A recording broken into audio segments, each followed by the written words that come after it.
Hey guys, tonight we step onto the rain-slick gangway of RMS Titanic, your new floating palace where every chandelier sparkles hard enough to remind you that you probably won't survive this without either a stiff upper lip or an escape plan you don't yet have.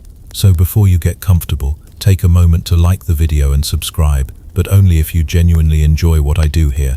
Don't forget to post your location and local time in the comments so we can see whether you're dozing in Dallas or daydreaming in Delhi.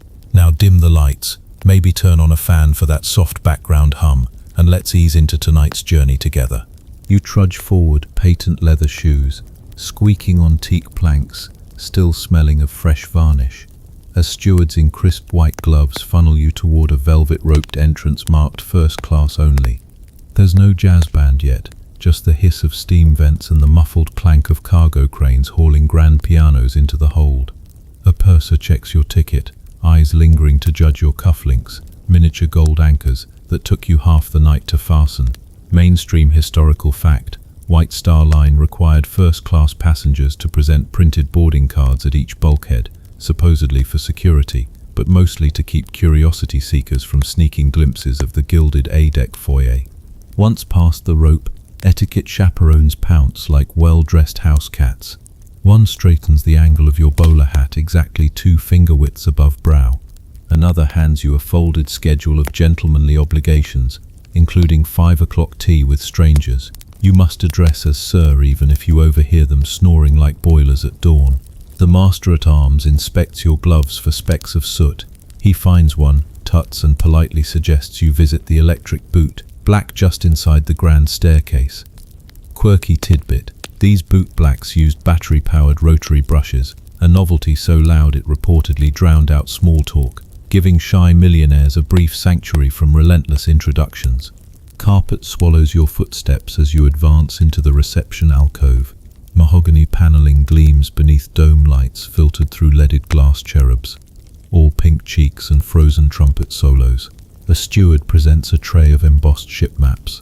But before you can pocket one, a matronly etiquette tutor recites corridors you must avoid to preserve class dignity. No wandering down to the squash court in shirt sleeves. No stepping onto B-deck without hat brim set at modest yet confident. And absolutely no cutting through the smoking room unless you're prepared to tip the cigar boy, even for directions. Historians still argue whether such minute social choreography actually prevented class mingling, or simply delayed the inevitable clumsy blunders that fueled gossip columns back in New York. You reach your stateroom, a miniature Versailles with tasseled drapes, floral carpet dense as moss, and a brass call bell labeled ring once for steward, twice for maid, thrice for valet. Your luggage preceded you, already unpacked by hands you never saw. Shirts hang on satin-padded hangers like surrendered flags. Boots perch on cedar racks deodorized with lavender sachets. Somewhere beyond the corridor, a stewardess leads a crash course on napkin origami, because tomorrow's lunch will feature 9 utensils and no mercy. Your cabin's marble sink gurgles with constant hot water, luxury at sea, but the ceiling fan squeaks a rhythm that sounds like distant typewriter keys sending telegrams about your table manners. You slip back into hallway traffic for compulsory lifeboat drill. A quartermaster hands you a kapok life jacket. Mouse grey canvas stuffed with cork, and insists you wear it over tailcoat for 3 minutes, no more. Its buckles dig into ribs, flatten lapels, and broadcast a squeaking protest whenever you breathe. Joke you realize this drill is the Edwardian equivalent of a gym selfie. Everyone pretending they're comfortable while carrying 20 pounds of awkward. On boat deck, officers demonstrate whistle signals. 1 long blast to muster, 3 short for abandoned ship. The ocean looks shy tonight. Black velvet sprinkled with phosphorus glitter, but wind knifes through evening coats and top hat brims rattle. Mainstream fact resurfaces. First-class passengers occupied privileged sections of the lifeboat list, yet drills were so cursory, many never learned where their assigned boats actually hung. You note your number, boat 5, starboard forward, but a steward hustles you away before you can spot it among the white wooden cradles towering overhead. Back inside, etiquette tutor herds you into the first-class lounge to practice receiving line posture. Stand straight, feet angled a polite 11 degrees, wrists limp but not lifeless. She places a penny on your shoulder, Drop it, and tomorrow you sit at the captain's table. A punishment disguised as honor, because 7 courses with Captain Smith means telling 20 strangers how you made your fortune, twice, without sounding boastful. You shift weight, penny quivers, but clings. Success, though you suspect the coin is secretly sticky from prior student failures. You retreat to your suite, collapse into a upholstered armchair, shaped like a cherub's overstuffed mitt. Electric heater glows amber, but coal smoke from funnels seeps down ventilation shafts, flavoring the air with faint boiler room tang. You practice polite small talk before gilt-frame mirror. Topics acceptable, weather on deck, marvel of elevators. Topics forbidden, lifeboat capacity, suffragette rallies, or the price of your stateroom, £110 sterling, but who's asking? Eyes droop. The grand staircase clock tolls 8, but it's already midnight for your nerves. You ring call bell twice. Valet appears with silver-plated humidifier to spritz your silk lapels. He also delivers tomorrow's breakfast order card, reminding you to choose between smoked kippers and deviled kidneys. Both promise heartburn. You'll need to endure with silent dignity. The ship's engines throb through mattress springs, lull and threaten at once. A final thought flickers. You paid for comfort, yet each plush detail drags new duty. Even the mattress boasts horsehair stuffing praised by society columns, but it feels like sleeping on unspoken expectations. Still, you lie back, letting steam huff through radiators as ocean yawns beneath keel. Etiquette drills echo in skull. 11-degree toes, penny bare shoulders. Lifeboat number 5. Memorize, don't mention. Tomorrow includes champagne headaches, corset countdowns, and silver fork marathons. For now, let fans squeak sync with heartbeat, counting you down into uneasy first-class dreams. Morning slants through your porthole like liquid brass, and a gentle roll beneath the mattress reminds you that even palaces can sway. You surface from half-dreams of etiquette pennies to the soft clink of glassware outside your stateroom. A bellboy announced, "Breakfast tea, sir, at 7 sharp. It is now 8, and the hallway sounds less like a hotel and more like a champagne bottling plant." You slip into dressing gown, crack door, and discover stewards wheeling silver trolleys stacked with crystal flutes already fizzing. Titanic's maiden voyage gossip grapevine has decreed a breakfast toast to southern latitudes and smooth seas. And as a first-class passenger, you are expected to clink glasses long before your stomach decides which way is up. You accept a flute gold liquid jittering with tiny bubbles and step onto the carpet runner. Your neighbor, Mr. Astor, yawns behind monogrammed handkerchief, then dutifully raises his own glass. Decorum refuses to sleep in. Mainstream historical fact. The ship's first-class wine list boasted over 1,000 bottles, including Millau and Chandon Grand Imperial reserved for morning service. Almost no passenger declined it, believing champagne settled seasickness, though modern medicine would point you toward ginger and dry biscuits instead. You take a cautious sip. Effervescence pops across your tongue, immediately arguing with rocking deck beneath your slippers. Sunlight floods the grand staircase as you descend for the official breakfast seating, an orchestral clatter of forks and French accents. Linen dazzles. The menu reads like indulgence by committee. Grilled mutton chops, kedgeree, puffed rice, lungs disguised as deviled kidneys, and of course more champagne for palate cleaning. Waiters thread between tables with ballet precision, topped by silver trays of blood orange halves doused in curacao. That citrus bite feels heroic until the ship tilts gently and your gut registers a protest. 2 ladies across the table fan themselves with souvenir postcards. One complains the sea smells too eager, which is polite code for nausea. She dabs temple with eau de cologne. Rumor says spritzing wrists wards off queasiness. Quirky tidbit. Some fashionable women secretly tucked perfumed cotton balls into corset busks, pretending it was for scent allure when it mostly masked updrafts of coal smoke and stomach rebellion. You consider copying them, except your valet packed eau de cologne 8 trunks away. Conversation ricochets like billiard balls. Someone declares the ship unsinkable. Another laments they forgot opera glasses. And a gentleman whispers that Radio Wireless picked up shaky Wall Street numbers last night. You see ears tilt, fortunes ride on telegram snippets relayed via Marconi key. Historians still argue whether those stock rumors amplified the voyage's anxious undercurrent. Your inner narrator notes, or if champagne drowned it before it could ripple. Either way, you sense eyes sharpen whenever someone's steward delivers fresh wireless slips. Around course 3, poached eggs floating on asparagus rafts, the champagne refills again. This time the steward pours until foam threatens to spill. Light joke sails in. You half expect a lifeboat drill just for these glasses. Women and bubbles first. Yet etiquette demands you sip. Your tongue tingles, temple pulses, seasickness and champagne headaches join forces behind your eyes. A duet, no string quartet can soothe. You glance toward companionway door, plotting escape to promenade deck for bracing air. Alas, gossip daggers arrive faster than rescue. A lady in emerald silk leans near, confiding that the countess at table 12 orders champagne only to flaunt new sapphire ring. Blue stones glow brighter, reflected in gold fizz.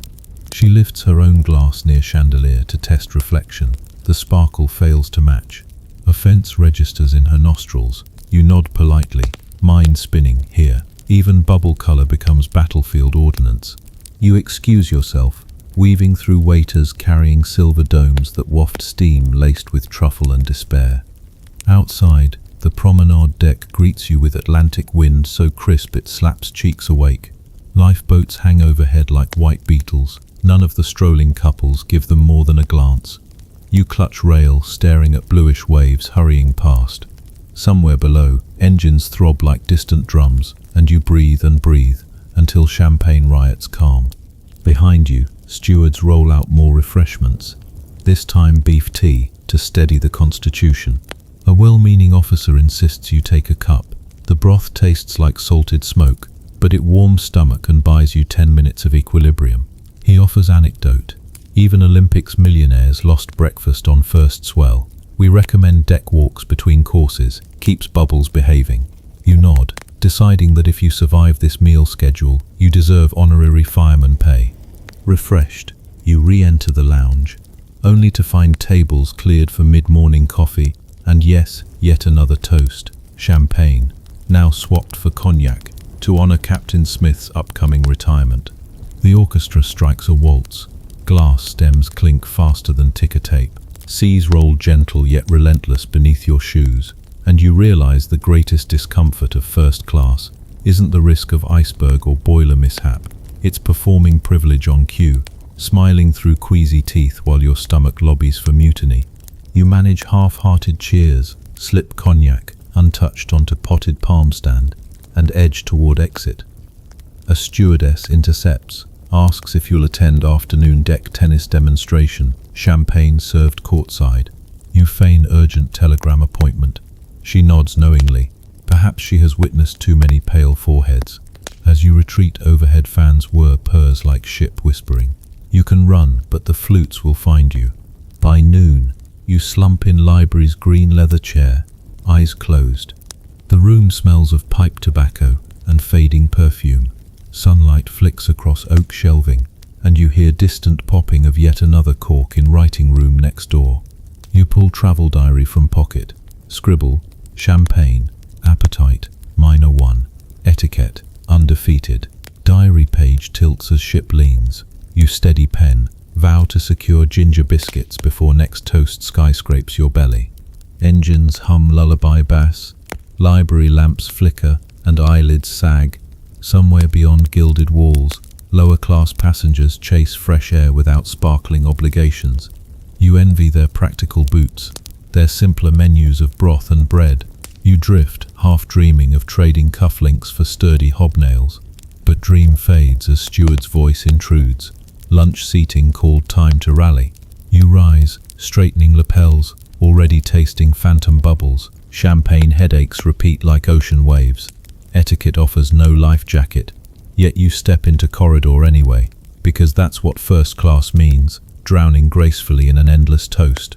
Late afternoon sun tilts through your promenade windows, painting slow-moving rectangles across the Persian pattern carpet, and reminding you that the evening dress gong waits for no queasy stomach. You retreat to your stateroom just as a steward delivers a stiff envelope labeled wardrobe advisory. Inside lies tonight's decree, full formal, ladies, laced corset and train, Gentleman, white tie, waistcoat, gloves, as if your ribs needed another squeeze after that champagne marathon. The valet has already arrayed your ensemble like an anatomical diagram on the bed. Shirt gleaming with detachable wing collar, swallowtail coat pressed crisp enough to draw blood, waistcoat starched like a sermon, and shoes buffed to mirror the chandelier's solemn grin. Meanwhile, from the adjoining cabin, muffled grunts and abrupt silences reveal your neighbor's corset fitting turning into a wrestling match. Silk versus skeleton. You knock softly. She answers breathless, cheeks scarlet, laces trailing like rigging lines. At her request, you tug the stays, feeling resistance mount until she gasps, "That's the inch." You apologize, wondering how anyone will manage 8-course dinner when lungs are compressed to telegram length. Mainstream historical fact. First-class ladies at sea followed Paris fashion journals as strictly as shore salons. Shipboard tailors offered emergency alterations, but the silhouette S-curve bodice, 16-inch waist remained non-negotiable. Even Titanic's designers widened corridor corners so women in trains could glide without snagging. You test the claim later by turning. Your neighbor's sapphire hem still scrapes oak panel, producing a static hiss. So much for architectural foresight. Your own ordeal begins with collar studs that vanish like mischievous sprites each time you exhale. Valet's fingers work at throat level, twisting until starched linen presses. Adam's apple into hesitant silence. Waistcoat follows, buttons straining over noon's champagne bloat. Coat hems swirl as he pats invisible dust. The finishing move is the white bow tie, starched so harsh you worry it might cut voice cables mid-sentence. He hands you gloves cooled on marble sill, ironic relief when fingertips tingle from struggling with cufflinks. Quirky tidbit emerges as valet produces a tiny silver flask of ammonia salts for the ladies who swoon. Apparently stewards stash these vials behind potted palms during gala evenings. One whiff revives corset-crushed lungs. He recommends you pocket it on behalf of your tightly laced neighbor. You do, feeling accomplice to floral-scented contraband. Corridor fills with rustling silk, clattering patent leather, and a symphony of microscopic gasps as everyone practices shallow breathing. You fall into line, inching toward grand staircase, chandeliers blazing like miniature suns.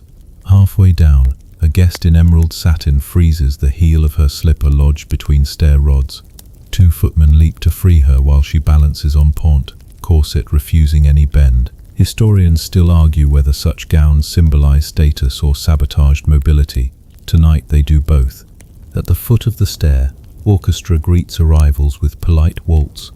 Captain Smith stands immaculate, beard trimmed like white surf, but even he subtly widens stance for better lung capacity beneath frock coat. You exchange nods, notice his cuff tips vibrating in sync with engines. Formal greeting line blooms. Gentlemen bow precisely 30 degrees. Ladies angle heads just so, lest hair ornaments unbalance. Your neighbor summons a smile. Eyes flash pleading gratitude when you discreetly pass her ammonia flask. She inhales, color brightens, steps forward. Light joke flutters into your mind. Titanic might be unsinkable, but its passengers are one tight corset away from spontaneous liftoff. Dinner proper commences. You navigate chair-leg labyrinths under table, where skirts sprawl like territorial octopuses. Menu appears. Oysters, consommé Olga, poached salmon, filets mignons, nili. Each course a fresh challenge to suits already at maximum stretch. You adopt strategy. Inhale before bite, exhale as fork returns. Across table, a banker's wife employs discreet fan to hide chest expansion when breathing. The fan snaps, fabric tearing, lung power versus lace. Steward pretends not to notice, presenting next plate. By course 4, conversation slows. Champagne headaches from breakfast resurge, now joined by abdominal rebellion under waistcoat. A gentleman excuses himself, citing telegram urgency, but rumor will insist his braces surrendered mid-entree. The orchestra transitions to soft ragtime, syncopation mirroring intermittent pulse of corseted blood flow. Waiters appear with boned squab on toast. At least the bird skeleton appreciates stark tailoring. Your neighbor attempts polite sip of claret. Corset prevents tilt, forcing her to raise glass high and meet liquid halfway. A drop escapes, landing like crimson semaphore on ivory bodice. She stiffens, cannot bend for napkin. You offer yours, dabbing carefully. Her relief flickers but panic returns. Satin train has wrapped around chair leg. Disentangling requires a twist her corset disallows. You kneel, freeing train, and both of you share breathless laugh. Quiet union beneath oppressive fabric. In that moment you realize clothes here are less attire, more exoskeletons dictating motion, mood, even friendships. Dessert arrives. Peaches in chartreuse jelly, taunting those with no abdominal latitude. Friedrich, the pastry chef, entrances tables with stories of glazing apricots in cognac steam. But words blur behind suffocation fog. You fold hands over stomach, willing waistcoat buttons to hold. A steward whispers coffee service soon, accompanied by brandy. Another expansion hazard. Engine hum creeps louder as ship picks up speed. Gentle vibration rattling glass stems. Your body mirrors it, trembling with each shallow breath. Finally, captain stands, offers toast to modern engineering and unmatched comfort. Everyone clinks, though some glasses scarcely reach lips. He dismisses diners, and you surge from chair, lungs drinking corridors' cooler air. Your neighbor leans on balustrade, pulling breath between teeth. She thanks you for earlier rescue. You praise her stamina. Both of you agree to skip smoke-room gathering, and instead walk deck. Fresh Atlantic wind pushes against formal armor, loosening mental stays even if physical ones remain unyielding. On promenade, stars blaze hard and cold. You grip rail, corset or collar still biting, but at least lungs fill deeper. The neighbor gazes ahead, ice-clear sky foreshadowing unseen future. You mention lifeboat drill, boat 5 remember, and she nods, uneasy yet grateful for potential seat. Historians still argue whether strict dress codes slowed evacuation later. You think, contemplating collars and corsets mingling with panic. In midnight gloom, those ribbons and bow ties will seem grotesque life vest caricatures. But for now, ship plows onward. Engines chanting. You escort neighbor to her suite. Bid good night. Inside your own cabin, valet awaits with collar stiffener removal kit. Basically scissors disguised as gentleman's tool. He frees throat, blood rushes, dizzy relief. You unbutton waistcoat, exhale like bellows. Mattress feels mercifully soft after horsehair tyranny. Yet faint throb remains across ribs, memory foam of societal pressure. As eyelids droop, you vow tomorrow to sneak breakfast in robe. Maybe even venture down to second-class deck where airflow bests etiquette. For now, engines lull and ocean hush compete with faint squeak of neighbor loosening laces across wall. You smile, drift. Somewhere upstairs, tailcoat hangs defeated on hanger, waiting for next corset countdown. Privilege's tightest grip in silent corridor of unsinkable ship. You wake just shy of 6 p.m. to the muffled gong that signals dress for dinner again. And before your eyelids finish blinking, the valet is drawing curtains, announcing that tonight's seating features the full 11-course extravaganza. Your ribs still echo yesterday's waistcoat constriction, but etiquette doesn't bargain. You shuffle into fresh shirt and slightly looser trousers, valet-swapped waistcoat for one with forgiving cut, and steel yourself for the silver fork scramble to come. The first-class dining saloon, a vast oak-paneled meadow lit by electric chandeliers, is already a mosaic of cutlery glinting like icicles. 800 forks, give or take, rest in disciplined rows. At each setting you count 4 sizes of spoon, 3 varieties of knife, and a mysterious utensil shaped like tiny trowel, later revealed to be an ice cream slice. Mainstream historical fact. The Titanic's first-class place settings followed the same White Star Line Olympic pattern used on shore, totaling nearly 100 pieces of silver per passenger, all engraved with company crest. Stewards polish between courses, so forks might visit lips once before returning for another shine. You slide onto brocade chair, noting tablemates' rehearsed exhalations. Everyone plotting breathing rhythms between bites. Course 1 arrives, a half-shell oyster shimmering like moon puddle. You wield smallest fork third from left while neighbor hesitates, raises wrong utensil, then swaps mid-air. A waiter pretends not to notice, but you swear chandelier crystals titter. Quirky tidbit. Rumors say some stewards place decoy forks as practical jokes. Drop an incorrect piece, and they'd whisk it away with a wink, replacing it with even more obscure cutlery, like the sardine key. Your eyes scan for booby-trapped forks but see only reflections of your own apprehension. Course 2. Clear consommé. Glides in bowls, thin as dragonfly wings. The ship lurches, soup ripples. Conversation pauses in collective prayer that lapels remain unscathed. Historians still argue whether Titanic's dining protocol mimicked royal banquets to justify ticket prices, or simply because White Star feared ridicule if they skimped. You muse, watching stewards march like synchronized metronomes. Either way, your palate is hostage to a schedule drawn up in London boardrooms. Third course. Poached salmon in mousseline sauce garnished by cucumber rosettes. Fish aroma mingles with perfume clouds, creating what you privately label Eau de Neptune. At bite 2, the banker's wife sighs, corset pinch, and discreetly abandons fork, claiming sudden interest in ice sculptures. Coursers advance regardless, a punch flavored with chartreuse, lamb in mint jelly, roast duck with apple sauce, entremets of cold asparagus, and salad à la Russe tossed tableside with theatrical flicks of silver bowl. The orchestra slips into an upbeat rag that sounds an awful lot like encouragement to chew faster. You realize your stomach is protesting louder than brass section. Remembering steward's earlier ginger advice, you ask quietly for ginger-infused soda. He returns with crystal glass fizzing pale gold relief. One sip settles turmoil, but not etiquette anxiety. Next arrives palate cleanser, pomegranate sorbet, and the lady opposite mistakes it for dessert. Finished in 3 bites before stewards can remove fish knife, she still clutches. She blushes. You offer warm smile, murmuring joke.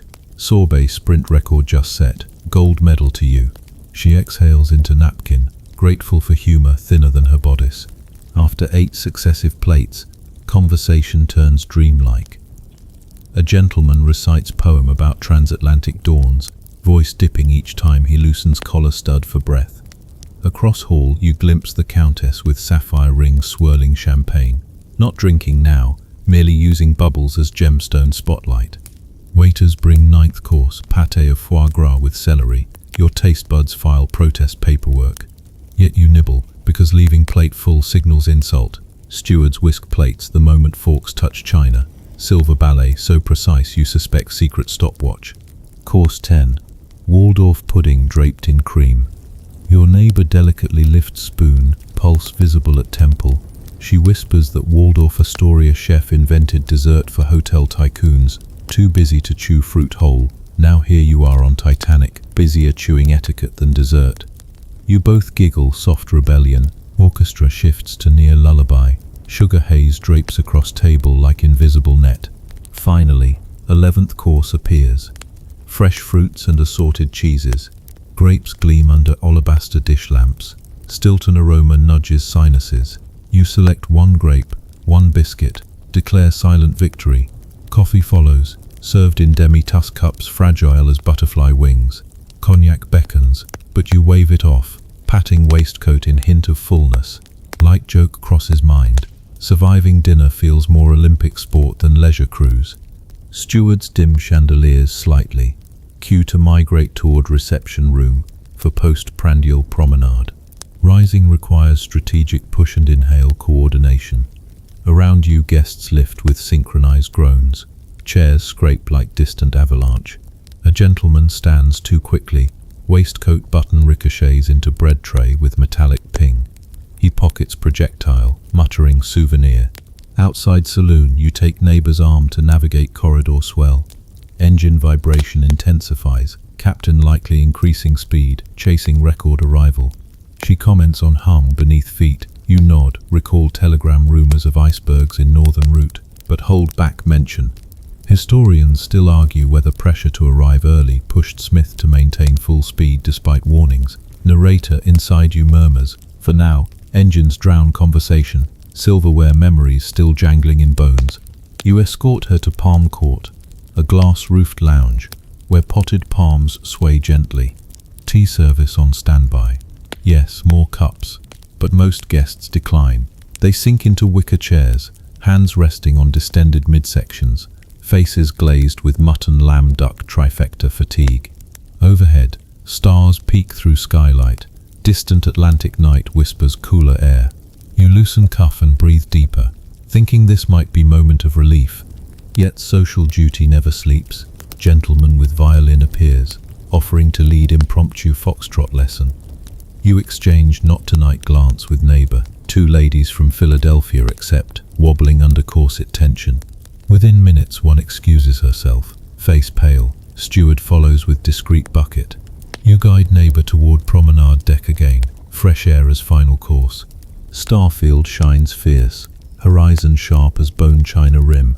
Lifeboats loom silent, tarps fluttering, but deck lamps keep gloom at polite distance. Someone lights cigar, smoke ribbons into night. You and neighbor lean on rail, conversation drifting from menu autopsy to longing for simple toast and cocoa. She laughs. We paid for paradise, got a fork gauntlet. You match laugh, chest loosening as Atlantic wind fills lungs. A dessert better than any Waldorf pudding. After parting you return to stateroom, peeling layers, gloves, coat, waistcoat, each drop another pound off spirit. Collars unhook, cuffs unclip, shirt drapes chair like surrendered flag. You collapse on bed, marveling that greatest hardship of first-class luxury is its relentless performance, forks marching across plates like timekeeping soldiers. Tomorrow may bring dog show dilemmas or deck chair turf wars, but tonight eyelids slide close, silver glint fading into darkness. Gratitude flickers for ginger soda heroics, for railside laughter, for finally breathing past 11 courses. Heartbeat syncs with engines, rocking you into champagne-free slumber. Fork dreams clatter softly, fade, ocean hush remains. Humming mantra, unsinkable wealth, inescapable etiquette. And somewhere deep in hold, untouched crates of celery and roast duck wait for next silver fork parade. Morning mist kisses the promenade glass, smudging yesterday's silver fork hangover into softer shapes. Yet it also sharpens an uncomfortable truth. Aboard Titanic, your gilded ticket doubles as an invisible fence.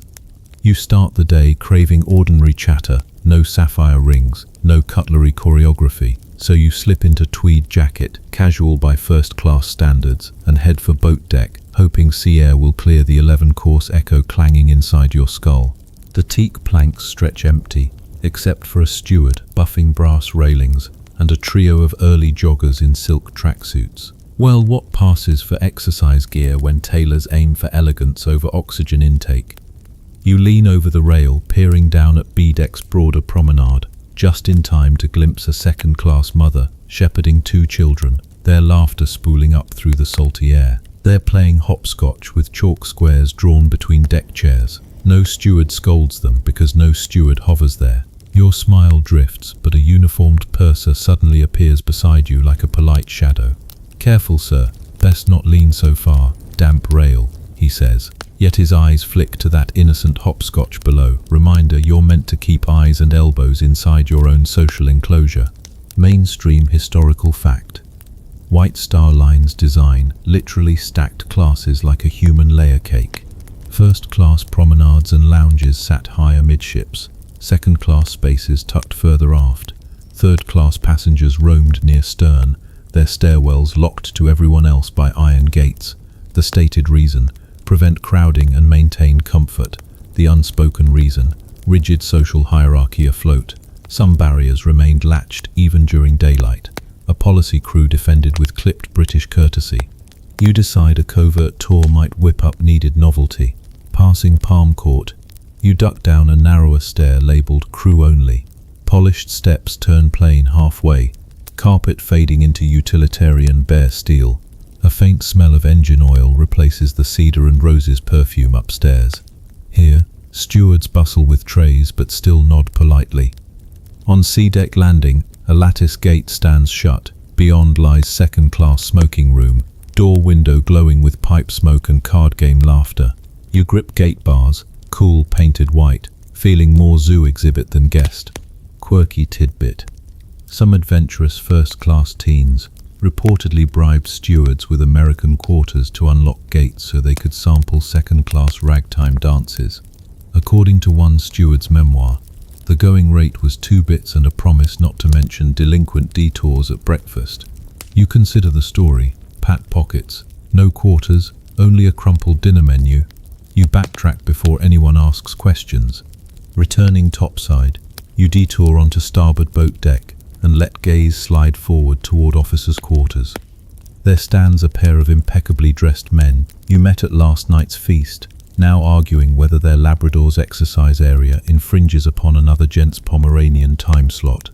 Each dog sports monogrammed blanket, each owner wields retractable lead like dueling foils. You approach, offer to schedule alternating strolls, but they wave you off. Social calculus already waiting pedigree, kennel fees, even newspaper lineage blurbs. You recognize the scene for what it is, friendship sabotaged by perceived slights inside a floating salon. Light joke slips in your mind. You thought passports optional for Atlantic crossing. Turns out you need one to chat across dog breeds. You excuse yourself, strolling aft until deck narrows at a white painted doorway labeled first class passengers only beyond this point. Past it, crew have roped staggered chairs, forming a boundary no map shows. A teenage boy stands there, rolling a penny along knuckles, eyes fixed on throng behind gate below. He tells you quietly he'd rather swap stories with those second-class kids playing shuffleboard. They look less bored, but his mother forbids mingling. You nod, remembering hopscotch laughter drifting up. Historians still argue whether these shipboard walls contributed to tragic disparities later. Some point to delayed access to lifeboats for those below. Others insist chaos blurred lines anyway. But in calm daylight, social masonry feels solid as hull plates, dinners, promenades, even air you breathe assigned by ticket price. Seeking solace, you duck into the first-class library. High windows frame steel sky, silence padded by Persian rugs. Readers flip newspapers, wireless reports from Cape Race note, slight ice ahead, but librarians hush questions, offering more hot chocolate. You scan spines, philosophy, travel, etiquette once more. A peculiar hush, but not comforting. Everyone converses in careful whispers, weighed down by awareness that gossip migrates faster than Marconi dots and dashes. You pick a volume of Twain, but laughter catches throat. Pages uncut, no one dares dog-ear humor here. Back on deck, you pause at railing over cargo hatch. Stevedores have left lid ajar, revealing crates of mailbags destined for New York. Among them, bundles tagged third-class reading room, filled with penny cereals and hymnals. First-class library shelves glitter gold, yet below, paperbacks will spark louder joy. You lean, thinking of those stories traveling the same ocean but packed in separate holds, never to mingle. A crisp gust lifts top hat off nearby gentleman. Wind jerks it onto second-class deck. Down there, a young engineer scoops hat, brushes dust and waves upward. The owner blushes, bridge too wide. A steward arrives with retrieval hook, fishing hat back while murmuring thanks, but no conversation passes. You notice engineer's grin fade. He returns to his companions. Separation restored as if invisible hand pushed pause. You seek coffee at Veranda Cafe. Curtains tied back reveal tables set for exclusive ladies' tea. You're gently redirected to smoking room. No exceptions. Inside, cigar haze thick enough to script Morse code. You slump into leather chair, but talk centers on share prices, gleaned from last night's wireless.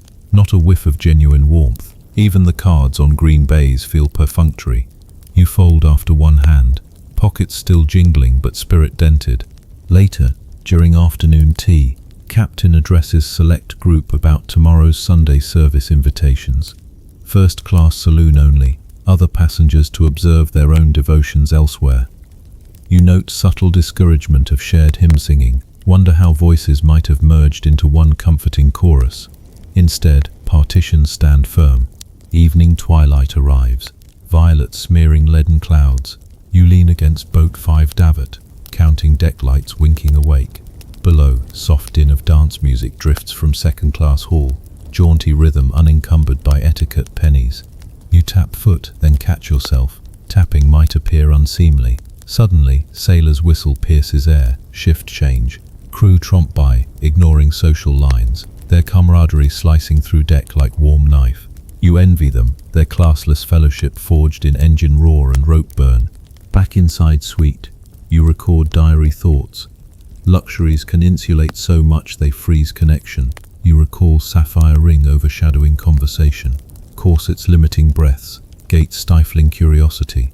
Aboard world's grandest ship, friendships suffocate under plush carpets.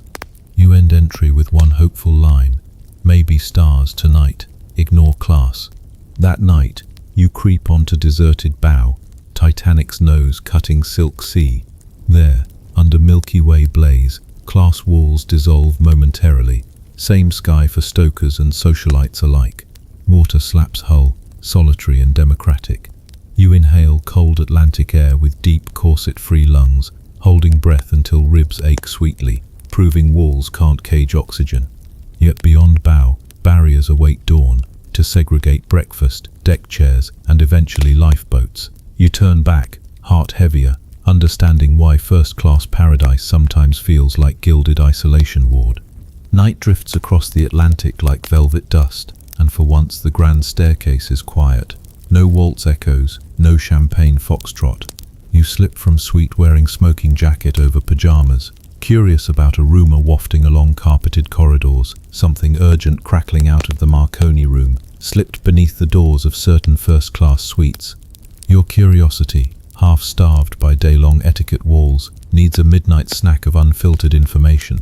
You pad along a shadow-striped passage until you reach the long, narrow wireless gallery, really an alcove between ship's gymnasium and the ornate first-class entrance. A faint glow seeps from beneath a door marked Marconi Telegraph, authorized personnel only. You linger, listening.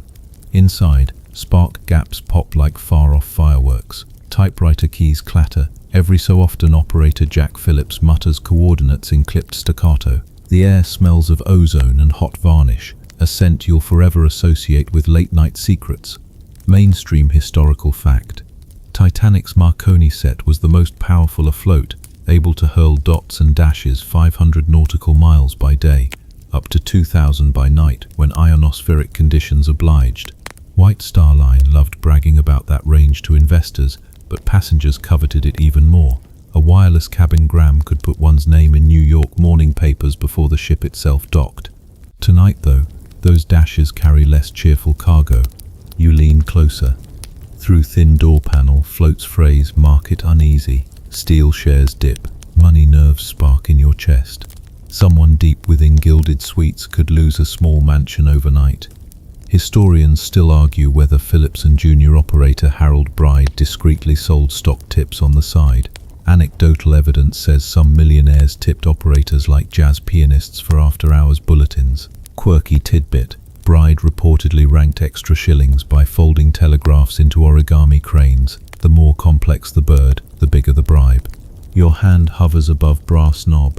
Would a gentle nudge grant peace? Footfalls echo. You step aside as elderly Mr. Guggenheim waddles up, valet in tow. He raps, door cracks. Phillips hands him a thin envelope. Guggenheim unfolds, frowns, slips a double sovereign into Phillips's palm. He notices you, nods curtly. Social code, overheard nothing. Joke drifts through mind. Unsinkable ship, sinking stocks. Guggenheim drifts away, muttering about Stahlwerke and option spreads. You exhale, take courage, knock lightly. Door opens an inch. Bride peers, spectacles reflecting spark tube glow. "Message, sir," he asks. You clear throat, claim you're expecting wireless from New York cousin. He checks clipboard. No pending traffic. Still, he invites you inside, perhaps glad for midnight company. Room hums like electric beehive. Coils glow molten orange. Beneath table, generator belts slap rhythm. Phillips, headphones clamped tight, translates a flurry. Ice reported vicinity, 42 Grun. He logs note, tears slip, hands to Bride. Bride tacks it to bulletin board, already peppered with such warnings. You shiver though, room is warm. Earlier you'd overheard deck gossip about captain pressing speed despite ice drifts. The urgency here feels sharper, but among first class, stock slips still rank above ice. Bride shows you blank Marconigram form. For 2 shillings, you could send goodnight telegram to yourself. Arriving Tuesday, love me then. Instead you scribble a playful note to the corseted neighbor. Tonight the Atlantic sends icy kisses. Hope your laces hold firm. You hand it over. He smiles, promises delivery by breakfast. You slip half-crown into tip jar shaped like little wireless mask jar, already jingles heavy. While bride files message, your gaze lands on stack of outgoing grams.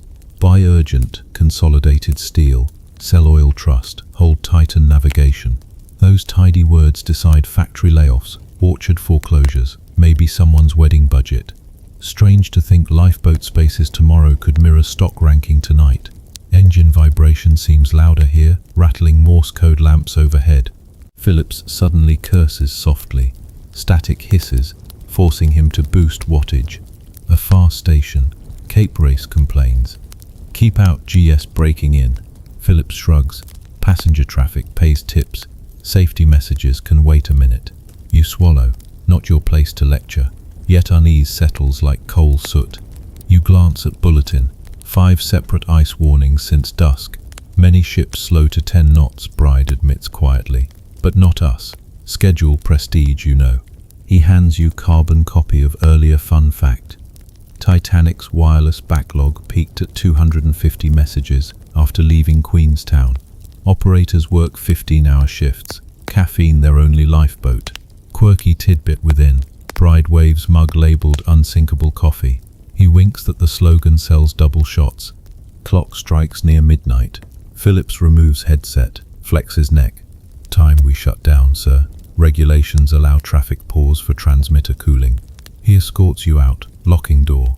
Corridor suddenly feels chillier, maybe ocean air sneaking through porthole. He bids goodnight. You nod, mind buzzing louder than spark coils.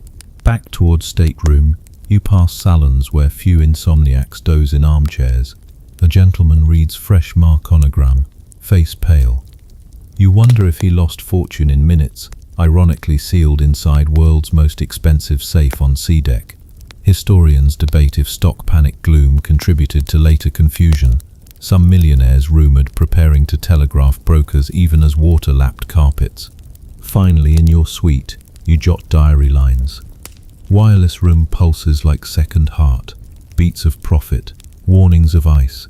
You ponder telling neighbor about message backlog, worry you'll sound melodramatic. Instead you place note on her door.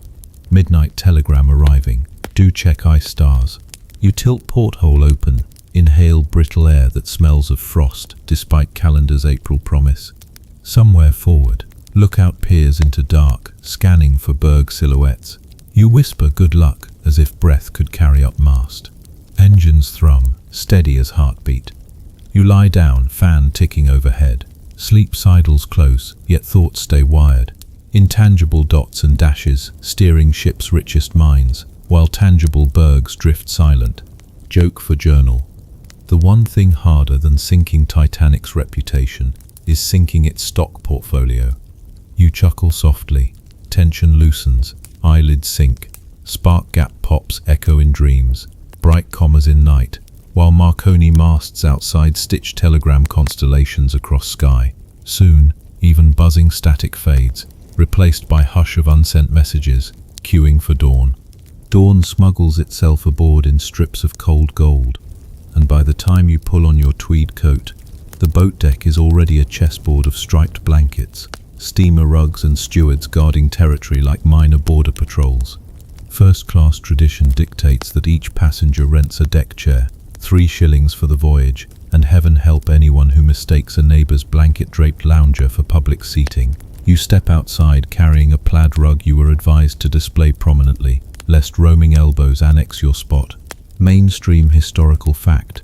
White Star Line issued brass-numbered chair tags, so stewards could memorize every owner's face. Daily at 6 a.m., they lined chairs in the sunniest lanes, draped rugs, and pinned calling cards to backs like miniature flags.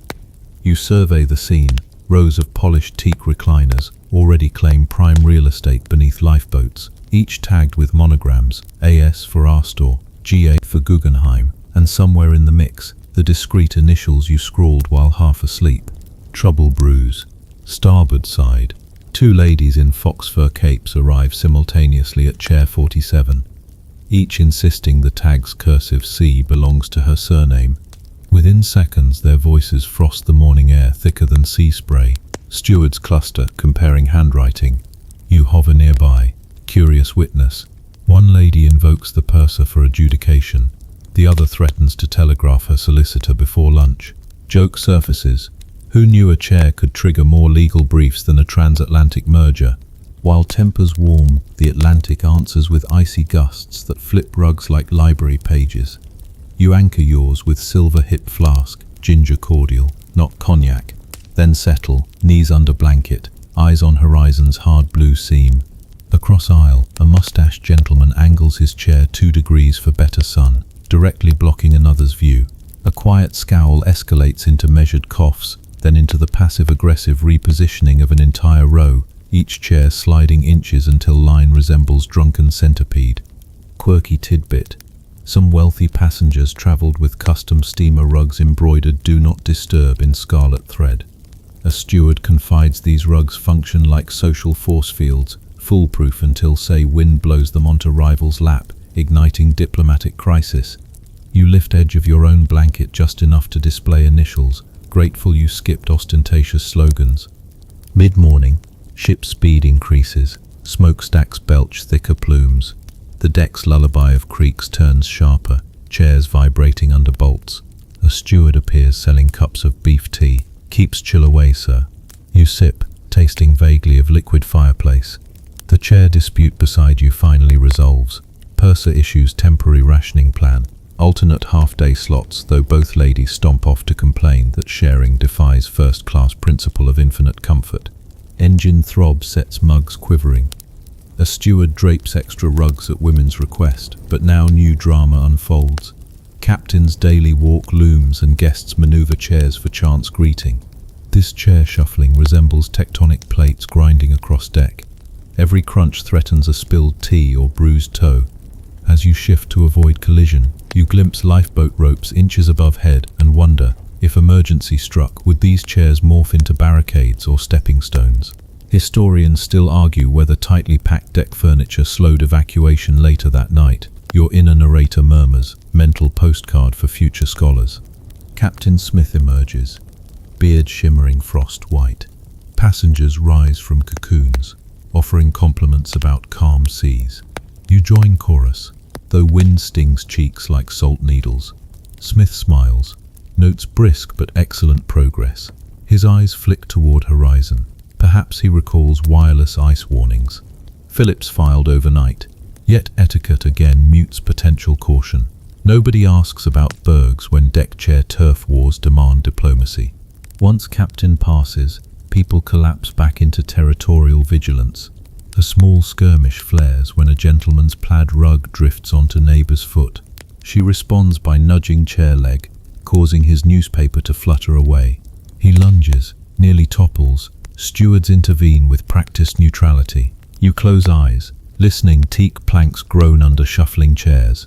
Beef teaspoons tap porcelain, and distant orchestra rehearses Alexander's ragtime band for afternoon tea. Contrast so sharp it could cut rope. You attempt to read Twain novella liberated from library after cutting pages, but pages quiver like bird wings. Finally you fold book, deciding movement beats sitting siege.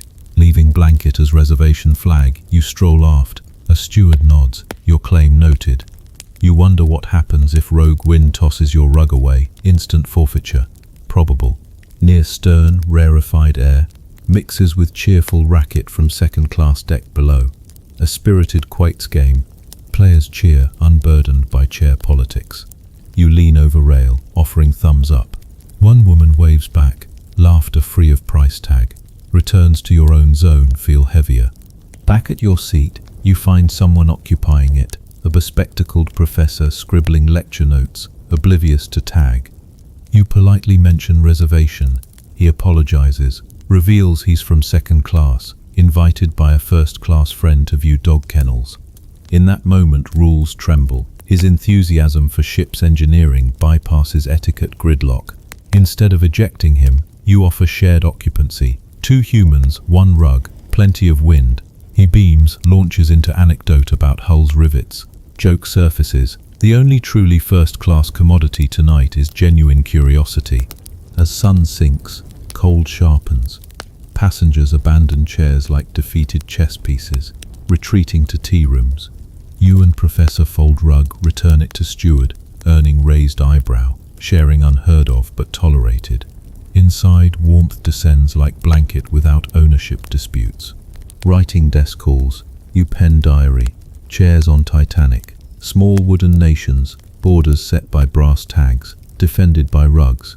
You recall custom do not disturb blankets. Draft joke, might as well embroider yours in case of ice. Diary close. Evening dress hour approaches again, but tonight you plan lighter supper. Avoid 11-course gauntlet. Before valet appears, you stretch ribs, grateful no corset, yet intangible laces tighten. Class walls proving more suffocating than any garment, deck chairs as their miniature avatars. Tomorrow brings dog show dilemmas. You suspect canine politics will mirror human rugs. You close eyes, hearing engines hum through mattress frame. Sea outside dimly glows. Chairs stacked by stewards wait silently under lifeboat shadows. You imagine them sliding aside with practiced efficiency, if only urgency outranked protocol. On that uneasy thought, sleep circles slowly, teak groans echoing soft undercurrents of privilege and pretense. Mid-morning finds you in the aft companionway, ambushed by a sharp chorus of barks echoing like piccolo blasts under the steel deck. Today is Canine Promenade, the hour when first-class pets parade in tiny ensembles that cost more than a stoker's yearly wage, and you somehow volunteered as a leash helper. Now juggle etiquette, fur, and the most delicate politics yet. A uniformed steward unlocks a gate on F-deck, revealing Titanic's gleaming kennels. White tile walls, brass food bowls, and cedar chip floors perfumed with odor lavender to mask anything less aristocratic. 7 dogs emerge, in order of social clout. First trots Lady Astor's Airedale, Kitty, sporting a silk rosette stitched with miniature pearls. Next prances the Countess's prize Pomeranian, BB, wrapped in a custom sea breeze pajama, complete with lace cuffs. Last, half-dragged by rumpled porter, is an elderly bulldog named Goliath, whose snore could rattle rivets. You accept Kitty's leash and instantly feel the weight of reputation. Rumor says best-in-show rosettes at New York's upcoming Westminster event depend on these practice strolls being flawless. Mainstream historical fact. Titanic's designers installed a heated kennel overseen by one of the ship's carpenters. Owners could visit daily and even request deck time so pets could take the air. Captain Smith agreed to a special dog show for Monday afternoon, complete with printed programs. No sporting gala too small for first-class bragging rights. Whether the dogs enjoyed it is another matter entirely. The promenade transforms into a runway of whispered judgments. A matron critiques Kitty's gait. More prance, less trot, while her own Skye Terrier struggles in sequin booties. Your corseted neighbour, yes, she survived last night's dress ordeal, cradles a toy spaniel whose ears sport silk bows dyed Titanic blue. She thanks you for telegram note and admits dogs ease her seasickness more than ginger tea. You nod, steady Kitty's pace, and pretend not to notice Goliath pausing mid-parade to address urgent business against a ventilator grating. A quirky tidbit surfaces when a gentleman unveils a silver dog whistle tuned to the frequency of French poodles only. He toots, nothing happens, but BB circles 3 times, possibly from a front rather than acoustics. The whistle's owner beams, claiming Edison himself calibrated it. Historians still argue whether such gadgets actually worked or simply boosted their owners' dinner table anecdotes. No contemporary canine diaries survive to confirm. You round the boat deck corner near Lifeboat 5. Remember your drill assignment and realize the promenade narrows here, forcing canine traffic into single file. Turf wars ignite. Kitty insists on lead position. BB refuses to follow a dog lacking pom-pom tail. Goliath, blissfully indifferent, blocks lane entirely while contemplating gulls. A steward suggests alternating lanes. Owner of Skye Terrier protests, claiming starboard sun enhances coat gloss. Light joke bubbles up. Only on Titanic could seat-saving rugs evolve into dog-walking fast lanes. Tension spikes when Kitty slips lead, bolting toward a steward wheeling tea trolley. China rattles. Tea sloshes. Gasp chorus rises. You lunge. Grab dangling ribbon. Halt disaster inches from porcelain shatter. Applause flutters. relief more than praise, yet you sense judgment. Tally marks etched on invisible scorecards. Matron with whistle purses lips. Quite spirited, that Airedale. Some judges prefer composure. Kitty pants. Unaware career prospects teeter. To reset harmony, kennel steward distributes ship-baked dog biscuits. Stamped Titanic. Dogs crunch in unison. Crumb rain pattering teak. Peace lasts until BB spots her reflection in varnished lifeboat and begins yapping at glamorous stranger. Owners giggle, but an officer approaching on inspection scowls at noise level. He reminds group that any defecation must be reported for deck swabbing. Nervous glances trace Goliath, who snores again. You secretly vow to tip the swabbing sailor. Conversation shifts to Monday's show categories. Best dressed, most obedient, and rumoured captain's favourite. Wager chatter sparks. Silver flasks change hands. Someone posts odds. Kitty 2-1. BB 3-1. Bulldog and underdog at 7-1. You consider placing a cheeky shilling on Goliath. Under those wrinkles might lurk unexpected charisma. Wind stiffens. Chill nips gloved fingers. Owners tighten lap rugs around pets, yet continue lap of honour. Status calories must burn. You guide convoy past gymnasium portholes where second-class children press noses to glass, squealing at canine couture. A steward motions them away, but not before one kid mouths pretty doggies. Your heart tugs. Class fences even cage admiration. Approaching kennels again. Drama peaks. Skye Terrier's booty snaps loose, sailing over rail, vanishing into Atlantic froth. Owner gasps as if jewels fell overboard. Steward apologizes, logs incident, promises replacement pair from onboard milliner, cost billed to her stateroom. Booty gone forever, possibly to outfit a lucky cod. Quirky lesson, at sea, the ocean taxes vanity items freely. Dogs return inside tilescape. Kitty curls on cedar shavings. You hook leash, stroke silky ears. BB refuses kennel, pouring owner until she surrenders silk pajama for laundering. Goliath flops onto straw, unbothered by show prospects. Steward marks feeding charts. Raw beef for bulldog, chicken broth for Pomeranian. You note details in diary. Monday show outcome hinges on nap quality and fresh booties. Another steward hands you thank you envelope containing deck chair drink coupon. Apparently rescuing tea trolley merits minor perks. Leaving kennel deck, you pass cargo hold hatch and glimpse low-tier passengers exercising their own mutts. No silk, just rope leads and genuine tail wag delight. You smile, wave, they wave back, untroubled by category odds or booty budgets. Historians speculate whether first-class obsession with pet status mirrored rising anxiety about class identity, owning an Airedale in pearls to shore up human pedigree. On Titanic's floating stage, even dogs became props. Late afternoon tea waits in Palm Court.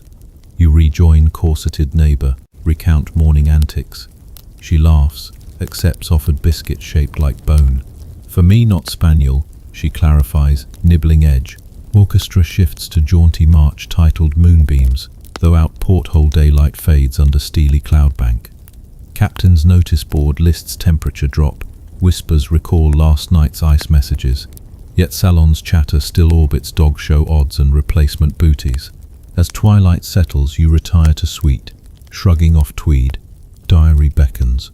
Notes on canine drama, whistle myth, booty sacrifice. You wonder if Monday's show will proceed, if calm seas hold, if ice drifts stay. Stories on scrap paper. You scratch final line. On a deck where lifeboats outnumber kennels, it's odd we guard dogs more fiercely than emergency seats. Pen rests, ink glistens. Lamp clicks off. Ship whom soothes. Somewhere forward, faithful pups dream of cedar beds. Unaware Atlantic judges all equally. You exhale, imagining Kitty trotting in starshine. Booties free, leashless. Sleep pads closer, tail wagging, curling beside bunk. Your stateroom door clicks shut behind you, sealing in the hush of guilt and gossip, but it cannot seal out the relentless pulse of the ship's heart. Coal smoke. Throughout the night, tenders shoveled black diamonds into fiery boilers, sending gratitude to your electric heater, yet dispatching fine soot through ventilation shafts straight into your opulent suite. Now, as you sink into plush armchair, You find your head throbs with a migraine of anthracite proportion, proof that Titanic's luxury came wrapped in coal's unglamorous embrace.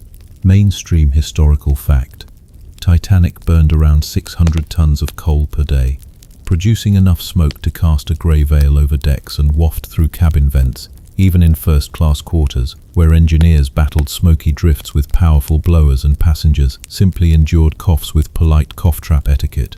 You press palm to forehead, nostrils quivering with the faint tang of unfiltered exhaust. The lavish decor, which yesterday seemed a fairy tale of oak veneers and silk draperies, now feels like the interior of a smokehouse, each breath seasoning your lungs with a trace of engine room grit. Quirky tidbit: some resourceful first-class guests carried personal tea infusers filled with dried eucalyptus and menthol crystals to counteract cabin fumes, brewing them in hot water to create makeshift steam inhalers, masquerading as aromatic foot baths. You lift a crystal water jug to dispel the smoky film on lips, but only half succeed. The water's cool promise collides with coal's lingering aroma, a stark reminder that beneath every polished surface lay Titanic's fiery underbelly.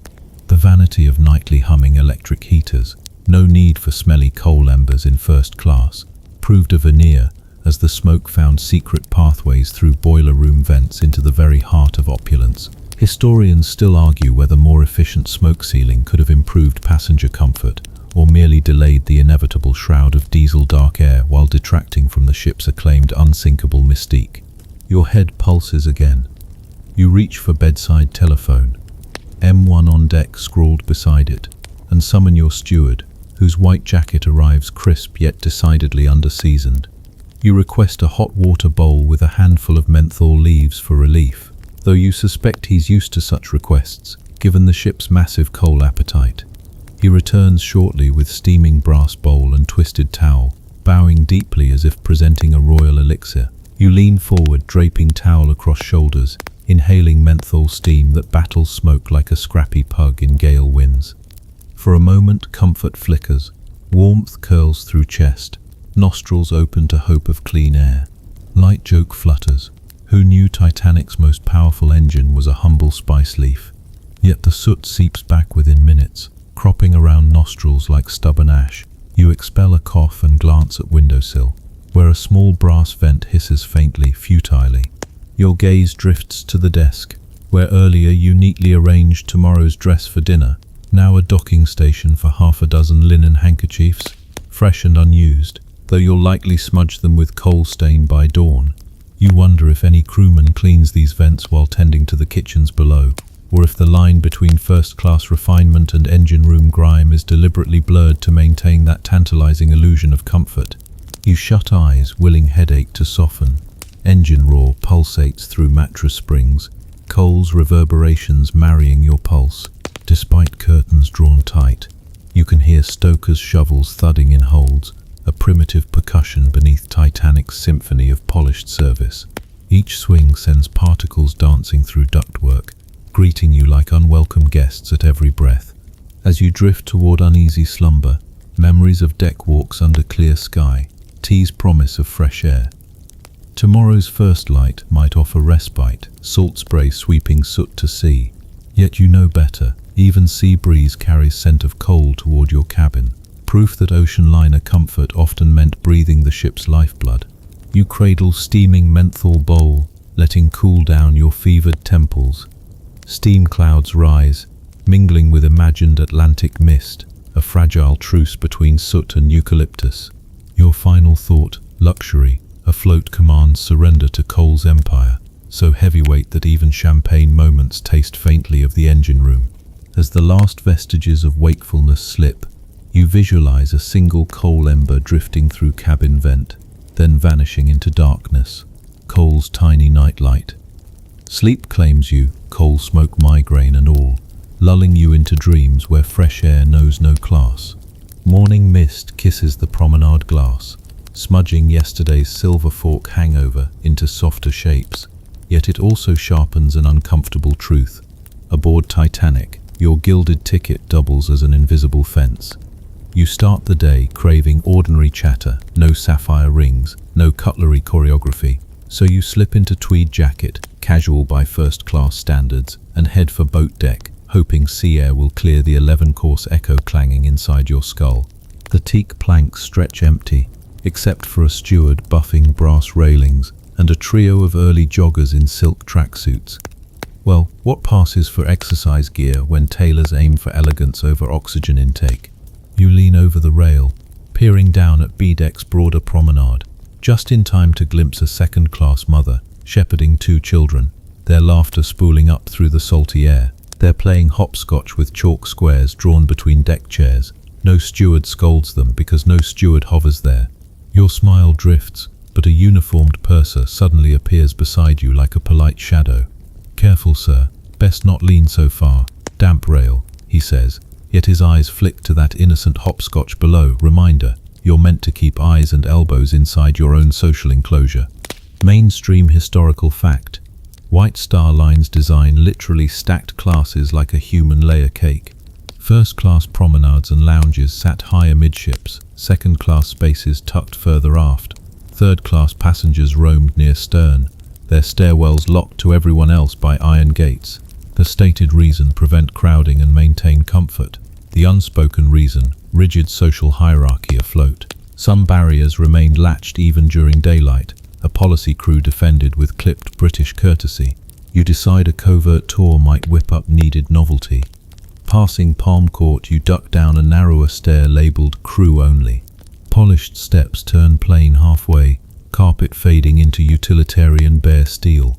A faint smell of engine oil replaces the cedar and roses perfume upstairs. Here stewards bustle with trays but still nod politely.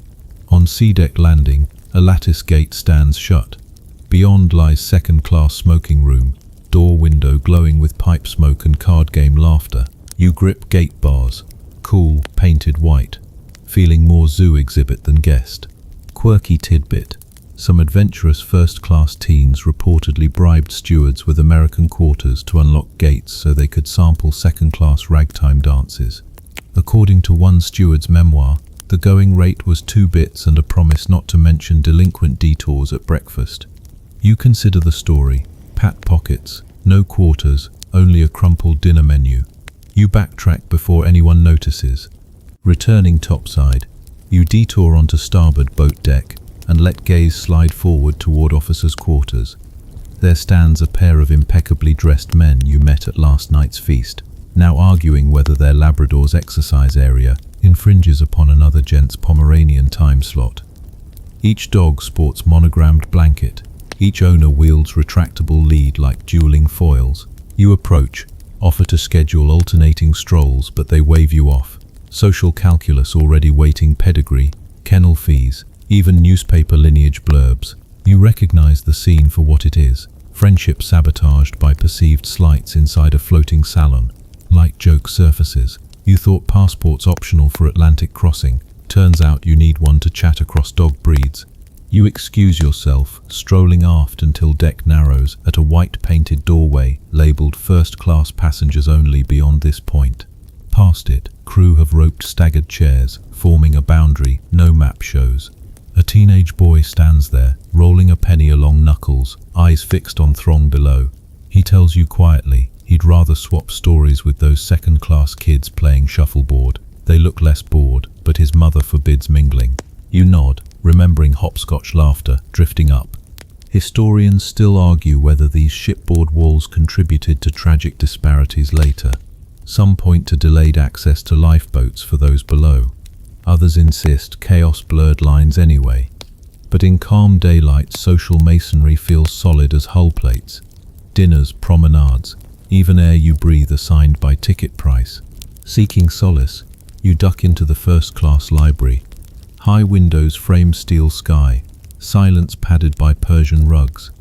Readers flip newspapers, wireless reports from Cape Race note slight ice ahead, but librarians hush questions, offering more hot chocolate. You scan spines, philosophy, travel, etiquette once more. A peculiar hush, but not comforting. Everyone converses in careful whispers, weighed down by awareness that gossip migrates faster than Marconi dots and dashes. You pick a volume of Twain, but laughter catches throat, pages uncut. No one dares dog-ear humor here. Back on deck, you pause at railing over cargo hatch. Stevedores have left lid ajar, revealing crates of mailbags destined for New York. Among them, bundles tagged third-class reading room, filled with penny cereals and hymnals. First-class library shelves glitter gold, yet below, paperbacks will spark louder joy. You lean, thinking of those stories traveling the same ocean but packed in separate holds, never to mingle. A crisp gust lifts top hat off nearby gentleman. Wind jerks it onto second-class deck. Down there, a young engineer scoops hat, brushes dust and waves upward. The owner blushes, bridge too wide. A steward arrives with retrieval hook, fishing hat back while murmuring thanks, but no conversation passes. You notice engineer's grin fade. He returns to his companions, separation restored as if invisible hand pushed pause. You seek coffee at Veranda Cafe. Curtains tied back reveal tables set for exclusive ladies' tea. You're gently redirected to smoking room, no exceptions. Inside, cigar haze thick enough to script Morse code. You slump into leather chair, but talk centers on share prices gleaned from last night's wireless, not a whiff of genuine warmth. Even the cards on green bays feel perfunctory. You fold after one hand, pockets still jingling but spirit dented.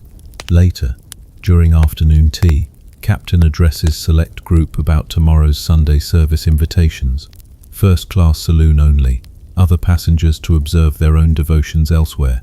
You note subtle discouragement of shared hymn singing, wonder how voices might have merged into one comforting chorus. Instead, partitions stand firm. Evening twilight arrives, violet smearing leaden clouds. You lean against boat 5 davit, counting deck lights winking awake. Below, soft din of dance music drifts from second-class hall, jaunty rhythm unencumbered by etiquette pennies. You tap foot, then catch yourself. Tapping might appear unseemly. Suddenly sailor's whistle pierces air, shift change. Crew tromp by, ignoring social lines, their camaraderie slicing through deck like warm knife. You envy them, their classless fellowship forged in engine roar and rope burn. Back inside suite, you record diary thoughts. Luxuries can insulate so much they freeze connection. You recall sapphire ring overshadowing conversation, corsets limiting breaths, gates stifling curiosity. Aboard world's grandest ship, friendships suffocate under plush carpets. You end entry with one hopeful line, maybe stars. Tonight, ignore class. That night, you creep onto deserted bow, Titanic's nose cutting silk sea. There, under Milky Way blaze, class walls dissolve momentarily. Same sky for stokers and socialites alike. Water slaps hull, solitary and democratic. You inhale cold Atlantic air with deep corset-free lungs, holding breath until ribs ache sweetly, proving walls can't cage oxygen. Yet beyond bow, barriers await dawn, to segregate breakfast, deck chairs, and eventually lifeboats. You turn back, heart heavier, understanding why first-class paradise sometimes feels like gilded isolation ward. The night grows crisp as you wander back onto boat deck, lantern light casting long shadows that dance across teak like nervous guest feet. You wrap your overcoat tighter, aware of the cold Atlantic air, yet below deck's ordinances quietly hum. Maintain 22 knots for scheduled arrival. This insistence on speed, right up to midnight's edge, pulses like a silent wager among officers and first-class passengers betting on punctual glory over prudence. You trudge forward past silent lifeboats suspended like white beetles, every hull plate glinting under electric lamps. Nearby, a trio of executives lean on rail, murmuring odds on reaching New York by dawn. One smooths his cufflinks and says, "If we cut 2 hours, I'll double your stakes." You steel heart at the gamble of progress. Titanic cut speed in iceberg warning's shadow, yet later cranked engines full tilt. Mainstream historical fact. Despite ice reports from nearby ships, Titanic maintained near maximum speed to adhere to social schedule and White Star Line's reputation for swift crossings. A shiver runs through your bones as you recall earlier wireless warnings. Heavy pack ice reported, large field ice, caution. Yet decks above brimmed with cotton ball comforts, no hint of frozen masses ahead. Historians still argue whether Smith's adherence to schedule outweighed prudence, or if company pressure to perform trumped safety. Quirky tidbit. An officer later confessed he kept binoculars locked away, forgotten in locker, an accident that left lookouts relying on unaided eyes for perilous detection. A light joke flickers. Apparently, owning an unsinkable ship didn't grant unsinkable judgment. You tiptoe beneath lifeboat cradles, noting their numbering. Davits unmanned, seats unfilled, while steam from funnel vents warms your collar. The sea is a mirror tonight, flat and dark, betraying no looming iceberg. Yet you sense a crisp crackle beneath hull, vibration mapping unseen obstacles. Across the deck, the promenade glass rattles as steam pipes warm indoor lounges. But outdoors, the wind holds a sharper note, as if Arctic currents whisper through rigging. You press palm to railing, tasting sea's mineral sting. Below, water laps hull in soft applause, indifferent to human designs. An elderly countess glides by with parasol, muttering about sea smells too bold. She hails a steward for brandy on the rocks. Luxury meets discomfort in one sip. You ponder that even spirits can't spirit away the ship's blind sprint. Footsteps approach your corseted neighbor, cheeks rosy from deck breeze. She clutches a diamond-studded case containing binoculars she borrowed, a gesture defying fashion norms. You share wireless rumor, icefield 3 miles south. She gasps, fingers trembling on brass. "Do we really press on?" she whispers. A patrician man strides past, glancing over coat pocket, unobliged stranger's anxieties spurring new dread. Yet no one slows, speed remains gospel. You lean into night, recalling earlier lifeboat drill chaos, buckle thrust jackets, stern whistles, only half learned. Overconfidence whispers that Titanic sirens are public opinion, not ocean's hidden hazards. Joke drifts in.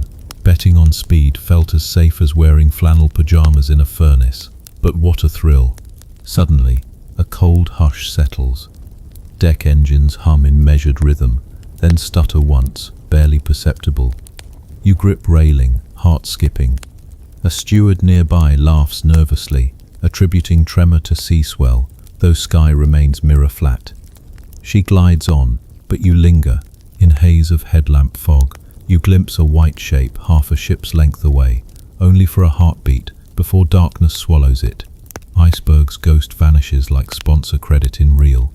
Your neighbor squeezes your arm. "Did you see?" Her words cut by distant horn blast, a single 5-second note. Titanic's foghorn readied against ice.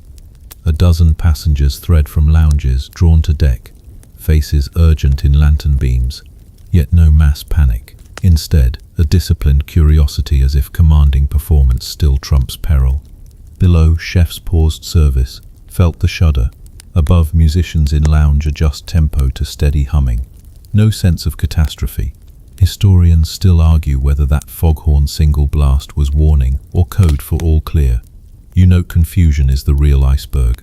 Feeling a sudden urgency, you revise tomorrow's tea plans. Perhaps swap squash court for lifeboat promenade. You check wristwatch 21 minutes past 11. Windows of accident's first act close soon. You grip binoculars case, resolve to peer beyond deck's edge at first sign of white. Wind slaps coat. Lanterns tremble. Engines drone like distant heartbeat under tile floor above. You and neighbor lean over rail, scanning black horizon, breath caught in throat. The gamble on speed glitters now like champagne glasses' final sparkle before spill. A steward approaches, voice low. "Ladies and gentlemen, please do not panic." His polite assurance chills more than sea spray. You nod, swallowing hard, remembering polite small talk's semicircle around every great disaster. Tonight's wager against nature edges toward final round. You squeeze neighbor's hand, whispering about chilled brandy's poor compass. She laughs shakily, red sash fluttering. Together you stand vigil under line of lifeboats, eyes locked on Atlantic's silent stage, waiting for final curtain to fall or folly to pass. You hear the distant clang of davit chains before you see them, white wooden cradles swinging gently overhead, lifeboats lined like oversized cradle swings begging for occupants. It's drill time again, though this time it isn't optional parade practice. A steady voice over the tannoy requests all first-class gentlemen muster on boat deck, starboard side, forward, women and children first. You trudge up corridor stairs, corset-free but ankle-bruised from yesterday's deck chair wars, steeling yourself for the arithmetic of survival. First-class passengers gather under yellow floodlights, tails brushing wave-streaked planks. Stewards hold clipboards listing seat assignments. Your name, Boat 5, forward position. Your neighbors, Boat 7, midship. Mainstream historical fact: Titanic carried 20 lifeboats with total capacity for 1,578, yet could transport over 2,200. Regulations only required enough for 1,060, twice as many as British law mandated, leading to dangerous overconfidence. You glance at nearby women guided calmly into boats, smiles polite but lips tight. A steward catches your gaze and nods. Women first is not a suggestion. Behind them, wealthy men adjust collars, calculating whether their household's first-class seat guarantee extends to lifeboats. Quirky tidbit: some wealthy Americans reportedly brought life jackets identical to crews, embroidered with monograms, believing personalized cork vests increased buoyancy, an illusion that didn't float beyond trunk tags. You spot one such embroidered vest draped over a rail, brass initials catching lantern glow. Orders echo. 2 women per boat, then fill remaining seats with gentlemen. You check Boat 5 manifest, occupied by Mrs. Widener and her daughter. 2 seats left. A nervous count begins. Officers tally women, then glance to gentlemen's line, a snaking queue of pinstripe and patent leather. You step forward, bow to steward, and he ticks your name, one of the last 10 men to claim a seat on starboard forward. Board quickly, sir, he instructs. You ascend the ladder, heart pounding like engine pistons. Below, waves slap hull, stars shimmer in indifferent sky. Entering boat, you count benches, 3 rows of 4 and a small stern seat, 13 total when crew included. 5 women already seated. You slide onto bench, careful not to dislodge oarsman. A lone steward hauls rope, double knots securing davit sling. With 8 men waiting below, the arithmetic shrinks fast. You smile politely at fellow boarding gents, a duke, a banker, a young newlywed, then recall women and children first, bit by bit. Historians still argue whether this protocol originated from naval tradition or Victorian chivalry. Some say it stemmed from a Spanish rules of engagement pamphlet found in British naval archives. Others credit brash merchant marine codes. Tonight it's gospel. As lifeboat dips, your bench tilts, sending you sliding forward like reluctant guest at church. You catch yourself before lady in white opera coat spills her muff. A gentle joke flickers. The only slipping allowed now is humanity off the ship, not on the boat. Officers stand watch as davit creaks release. Slowly, lifeboat nearby lowers into inky sea with 6 passengers clinging to thwarts. A hush falls. Each boarding feels like trading personal equity for seaworthy investment. Your boat empties of oarsmen and begins descent.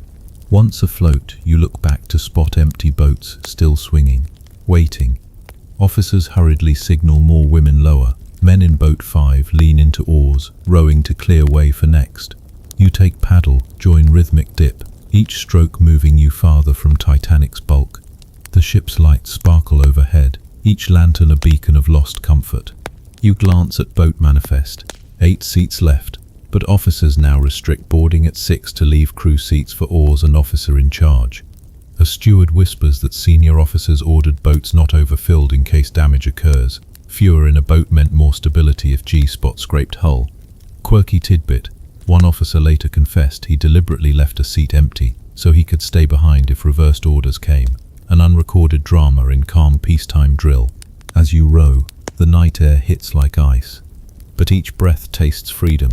You marvel that women first saved loads of boat capacity from masculine indecision. Meanwhile, dozens of wealthy men, your peers, hover on deck, pondering ticket refunds and family legacies. A duke murmurs about chartering a passing liner. You whisper back that cold stock tips from Marconi weigh less than 24 suffocating suits in a lifeboat. Your boat joins clusters of 6 afloat. Rowers resting, ladies murmuring prayers, officers scanning darkness. Overhead, Titanic's bulk shines falsely confident. Steam vents billow like misplaced cheers. You grasp that while first-class crews promise privilege, it did not guarantee survival. The protocol only opened doors for women and children. Men of means counted seats like final poker chips. You lean forward, arms tremble from rowing. A woman's voice says yes to "Can you manage the oars?" You swap places, thankful for seat. The crew moves 2 more women aboard at starboard side, now full. 6 gentlemen remain beneath deck starboard rails, faces drawn. Some stare at ocean, willing reflections to bear sympathy. Others beg officers to make an exception. Engineers among them offer lifetime pipe maintenance in exchange for seat. One father lifts son into boat, prompting crew to lower additional seat, but only because child counts as woman or child. With final woman aboard, pilot signals row out, and torches glow. Titanic's deck tilts lanterns, then vanishes into smoky rigging haze. You release oar, lean back, heart pounding more than engines. The sea embraces boat, rocking like cradle and coffin combined. You exchange glances with banker, both catch absurdity. You survive privilege only to become lifeboat statistic. Joke turns out first class was code for getting the best view of the sinking. As you drift, eyes locked on ship's silhouette, you vow silent thanks for ethic of women and children first, though not universal. You wonder how many others on deck, second class and steerage, never got a chance despite richer companions' yield. Protocol saved some, left many. It was first-class math in practice, weighted by gender and society rank. You record mental beacon, survive drill, but real test comes when Titanic's curve cleaves iceberg. Boat 5's oars catch dark waves, rounding stern amid squalls of uncertainty. Tomorrow's morning sun may reward disciplined privilege or mock it as folly. Your body aches from rowing. You tuck knees under oilskin rug and watch deck lamps grow distant. Women lean in conversation. Officers confer in hush. You clasp oar handle, your lifeline. The Atlantic hush laps at boat. Privilege and humility merge in silent hull. Sleep winks in, though boat sway refuses to hush. You press temple, release paddle and surrender to rock and roll lullaby. Only thought that drifts. In Titanic's final equation, first-class ticket minus ruthless ice equals driftwood consciousness, not gilded comfort. Dawn's pale glow finds you drifting amid a flotilla of 9 lifeboats, each bobbing like small white islands on a silent sea. The once grand deck of Titanic fades into twilight mist behind you, and you realize this isn't a drill, it's survival in real time. Cold seeps through oilskin rug and trousers alike. Women cluster toward lanterns at boat bows, clutching fur wraps and trembling gloves. You sit amid them, oars resting unused now that thousands of tons of steel keep receding, and wonder how quickly privilege curdles into helpless vigil. Mainstream historical fact: Titanic launched only 20 lifeboats, 4 more than legal minimum, and carried 1,178 seats for over 2,200 passengers. Many boats lowered under capacity due to confusion, class deference and a false sense of security. You glance at the water's glassy mirror where starlight once shimmered. Now you spot a dark, ghostly shape arching into view, an iceberg's backside gleaming ivory against ink-black sea. The women gasp, some clutch life jackets tighter, hair damp with dew and unshed tears. Officers lean forward, binoculars raised, issuing hushed commands through oxygen-thick air. Keep clear of suction, row to 100 yards distance. Your heart thuds. This is why we raced at 22 knots. Quirky tidbit. Many passengers later insisted that Titanic's inverted bow created a forward vacuum that drew lifeboats perilously close, forcing frantic rowing teams to push off with boat hooks to avoid being crushed. Whether myth or witness report, it underscores the unpredictability their rushing schedule inflicted. You pilot your gaze to neighbors, banker from dinner straps, life jacket over overcoat, face ashen. A young mother soothes her daughter, humming a lullaby learned in Paris, lips trembling. You catch yourself offering quiet words of reassurance, anachronistic kindness beyond class, then cringe at paternal reactions, imagining you overstep. Privilege taught you restraint, but humanity compels action. Boat's officer directs each rower to resume pulling, drifting slowly in semicircle around Titanic's stern. Engines roar faint behind night's curtain. Then silence, propellers cutting out a shudder through boat benches. A muffled horn sounds twice. Distress signal. You shiver, hearing that once majestic horn, now muted plea. Women ask questions in trembling tones. Will they launch more boats? Can we return to help? Officers reply in measured tones. No, it's too dangerous. We must preserve these boats. You think of second and third class lingering aboard, their pleas swallowed by class gates and crew orders. Private boats ascend further from holding ship, a grim convoy. Historians still argue whether boat life, boat loading should have reversed order, filling from steerage upward, or prioritized able-bodied volunteers to man oars and rescue later waves.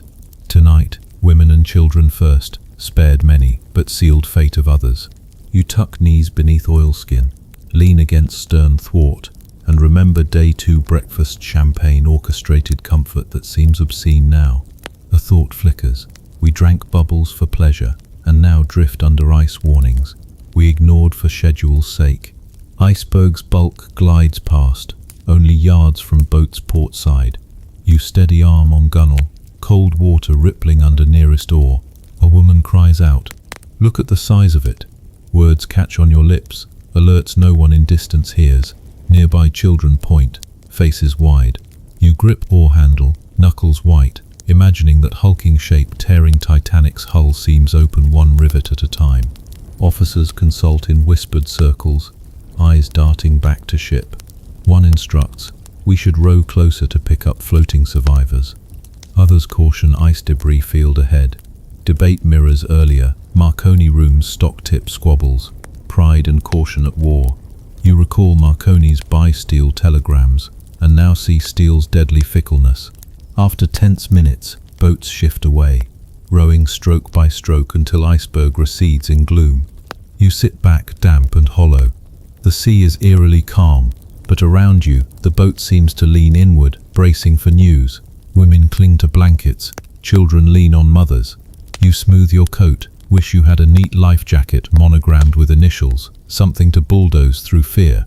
A crackling lantern at stern lights, an officer's notebook, casualty log, boat number, positions left open. Each empty seat now a tally mark of uncertainty. You realize boat 5 began with 2 spare seats. Those spaces now amplify each heartbeat. Would any filled them if offers had been made? Class gave seat, but class alone cannot buy new chance.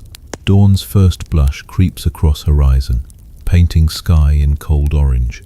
You spot several dozen silhouette figures atop the vessel's stern, engineers clearing away davits, stewards gathering ropes. A handful of passengers remain, a motley crew awaiting final lowering lifeboat run. The ship's lights still blaze, beacons of loss. You think of returning, abandoning safety for solidarity. But waters look deeper than goggles allow. The Atlantic yawns beneath, too vast for private rescue. Boat's officer clamps hand on rail. We keep distance until all cleared. His words are lifeline and prison. You look at stateroom door number etched in cabin memory.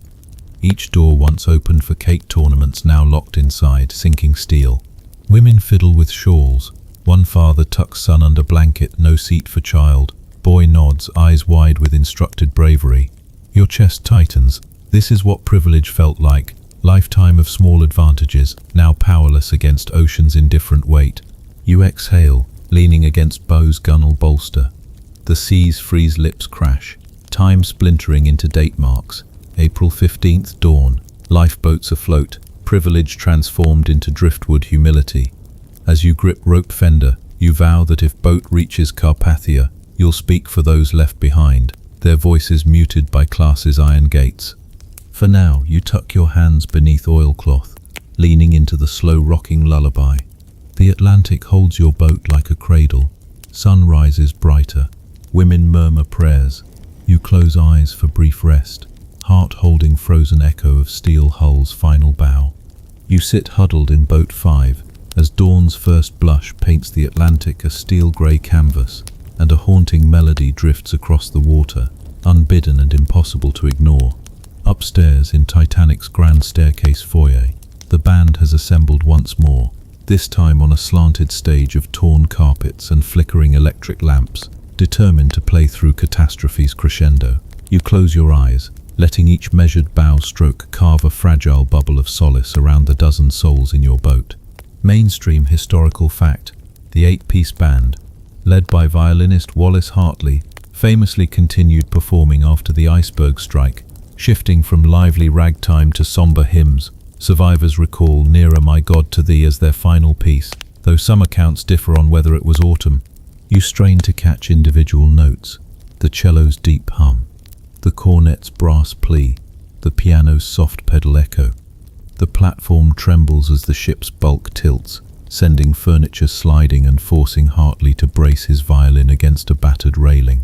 Quirky tidbit: Hartley had reportedly sent home his fiancée's photograph not long before departure, tucked inside violin case. Believing that living musicians have no final note, that photograph now rests in hotel safe, anecdote and artifacts tangled in grief. From your vantage, Titanic's deck windows resemble stained glass images. Only these frames reveal panicked stewards scrambling to secure lanterns and benches that once framed first-class revelry. Yet the band, clad in formal attire streaked with grime, raises their violins and bows again, offering a sonic lighthouse in gathering gloom. Historians still argue whether the band's refusal to disband exemplified heroic duty or tragic denial. Their courage rings clear, even if its impact remains subject to debate. You glance at your corseted neighbor, eyes glistening. She grips rails, whispering an attempted prayer that breaks into shaky breath. Around you, women hum along, forging an impromptu choir of frightened hope. A banker's daughter, no more than 17, leans against your shoulder, closing eyes in reverent surrender. You feel the pulse of the music thrum through the oar's wooden shafts, a reminder that harmony can arise even on steel-kissed decks. The hymn softens, dissolving into respectful hush, only for a ragtime tune to burst forth. Alexander's Ragtime Band, lively and incongruous. You suppress a startle. Sometimes joy confounds fear, spurring adrenaline that steadies hands. The rag's syncopated rhythm carries across the tilted floors, each upbeat note a defiant spark against gravity's encroachment. Quirky tidbit: first-class pianists joked that ragtime syncopation mirrored ship's engine pistons, a whimsical way to reframe boiler room resonance as musical accompaniment. You spot Hartley's brow glisten with sweat as he sweeps bow across strings, adjusting footing against chairs now teetering under awkward angles. The clave set, a trio of percussionists huddled near broken timpani, wax shells salvaged from dinner service, creating a heartbeat that underpins the collective breath. That makeshift percussion galvanizes a silent pact. Music must outlast the ship's tilt, however slight.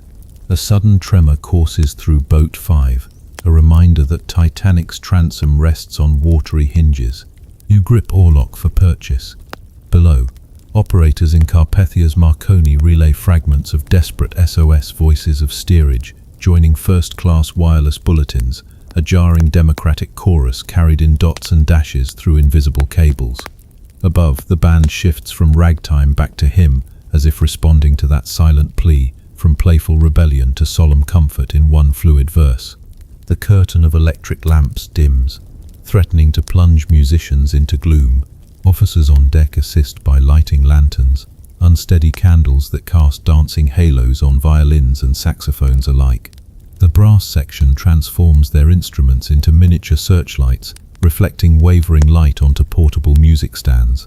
The entire spectacle feels less performance and more ritual, the last ceremony of unsinkable pride. You lean against the boat's gunwale, feeling water slap hull in sync with tuba's low notes. Each girl's muffled sob seems to swell with the clarinet's final glissando. You think, privilege once insulated us, but tonight the band's harmony bridges class. Every surviving soul shares this sonic arc. As the hymn reaches its apex, a staff officer orders an abrupt pause.